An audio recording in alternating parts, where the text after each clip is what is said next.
다시 한번 느끼는 것이 내가 어디에 속해 있는지가 무척 중요한 것 같아요. 나의 소속 집단이 어디인지, 그게 나를 대변해주고 나를 설명해주고 또 내게 엄청나게 큰 영향을 끼치고 있다는 거죠. 모세는 이스라엘 백성을 향해서 이렇게 얘기합니다. 너희는 하나님의 백성이다. 하나님의 백성이라면 하나님의 백성으로서의 삶을 살아야 된다. 우리도 하나님의 백성이니 마땅히 하나님의 백성으로서의 삶을 살아야 합니다. 그러면 모세는 과연 뭐라고 하나님의 백성이 이렇게 살아야 됩니다 라고 정체성을 설명했는지 말씀을 통해 알아보도록 합시다. 첫 번째, 하나님께서는 우리에게 복을 누리게 하시는 하나님임을 기억하며 살아라 이렇게 말합니다. 근데 우리가 참 슬프게도 자꾸 까먹어요. 자꾸 잊어요.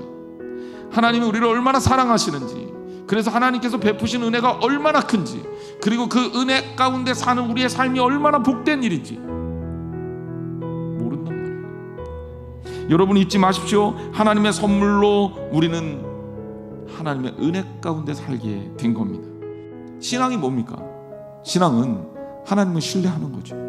신뢰한다는 것은 우리의 삶에 베풀어 주신 모든 은혜를 기억하는 거예요. 때로는 그것이 내가 예상하지 못했던 일이라 할지라도, 때로는 그것이 나를 당황케 하는 것이라 할지라도, 때로는 그것이 내가 원했던 길이 아니라 할지라도 내가 하나님에 대한 신뢰가 분명히 있으면 우리는 그것을 은혜로 받아들일 수 있다는 거예요. 왜? 하나님께서 그렇게 하시는 분이니까. 우리 하나님은 살아계시고 여러분은 사랑하는 하나님입니다. 하나님의 은혜를 기억하십시오. 하나님의 은혜를 떠나지 마십시오. 하나님은 여러분들을 붙드시고 세우십니다. 은혜로 모든 것을 다 주시는 하나님이심을 믿고 바라고 추구하시기를 주님의 이름으로 축원합니다. 두 번째, 그럼 우리는 어떻게 살아야 되느냐? 모세는 말합니다.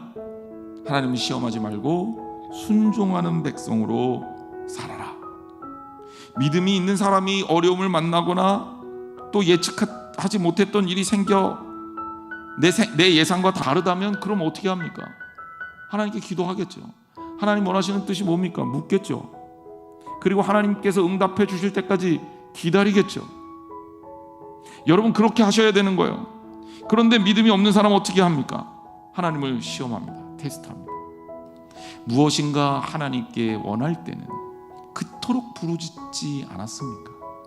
그런데 하나님께서 기도를 응답해 주시고 나면 스스로 자신의 삶을 돌아보지 못하고 불평하고 원망할 때가 얼마나 많습니다. 오늘 우리들의 삶이 그렇다는 겁니다. 하나님의 은혜와 하나님의 사랑을 금방 잊어버리고 하나님을 시험하는 거예요. 우리가 해야 될 것은 하나님의 말씀을 따르는 겁니다. 하나님을 믿고 하나님을 믿는다는 확신이 있는 사람은, 하나님의 백성은 하나님 말씀을 순종하는 사람이지 하나님을 시험하는 사람은 아니라는 겁니다. 세 번째, 모세는 우리에게 이렇게 가르칩니다.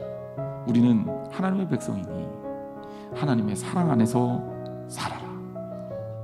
중세 뛰어난 신학자이자 교부였던 성 어거스틴은 그래서 이런 이야기를 했습니다. 하나님을 사랑하라. 그리고 내가 하고 싶은 것을 하라. 하나님 안에서 구속되라는 겁니다. 하나님 규례를 지키는 자에게 왜 규례를 주시냐면 복을 누리게 하기 위해서다라는 거죠.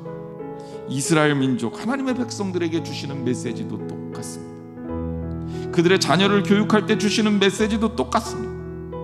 그들은 하나님의 백성이고 하나님의 백성이기에 하나님 말씀을 붙들고 서야 하는 것이고, 하나님 말씀을 붙들고 서는 자들에게 하나님은 영원한 축복과 자유를 주신다라는 거예요. 그러므로 여러분 우리는 어떻게 해야 됩니까? 하나님 사랑 안에서 더욱 뜨겁게 주님을 사랑하며 살아야 합니다. 하나님의 사랑을 받은 여러분 더 뜨겁게 사랑하십시오. 여러분의 교인 이웃을 사랑하시고 성도를 사랑하시고 그리고 여러분의 가족을 사랑하시고 우리의 삶에서 주님을 더욱 뜨겁게 사랑하고 표현하십시오. 오늘 말씀대로 말씀을 따라 오직 말씀으로만 사는 성도님 되어서 하나님의 백성으로서의 삶을 사시는 저와 여러분이 되시기를 주님의 이름으로 축복합니다.